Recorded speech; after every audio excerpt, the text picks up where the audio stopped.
Hello everyone, MS James and জুয়েলার্সে আপনাদের সবাইকে স্বাগত।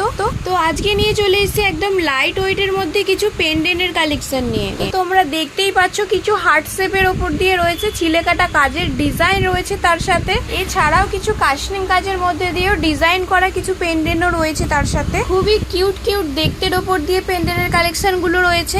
এছাড়া এর ওয়েট গুলোও চলে আসছে কিন্তু একদম লাইট ওয়েটের মধ্যে, যেগুলো কিনা তোমরা চেনের সাথে নিজেদের ডেলি ইউজের জন্য রাখতে পারো। এছাড়া চাইলেও তোমরা কাউকে গিফট হিসেবে এগুলো দিতে পারবে। বিভিন্ন ধরনের ডিজাইনের ওপর আছে, আশা করছি তোমাদের খুব ভালো লাগবে। আর ভালো লাগলে অবশ্যই কাজের একটা স্ক্রিনশট নিয়ে আমাদের মেসেজ করো, আমরা অবশ্যই এর ডিটেলসে তোমাদের সাথে শেয়ার করব। আর তোমাদের জানিয়ে রাখি এই বিউটিফুল পেন্ডেন্টের কালেকশনগুলো কিন্তু স্টার্টিং হয়ে যাচ্ছে মাত্র 1 গ্রাম 1.5 গ্রাম থেকে, কিন্তু এগুলো স্টার্টিং হয়ে যাচ্ছে। আর এই ধরনের লাইট ওয়েটের মধ্যে আর কি কি তোমরা কালেকশন দেখতে চাও সেটা অবশ্যই আমাদের কমেন্টে জানিও।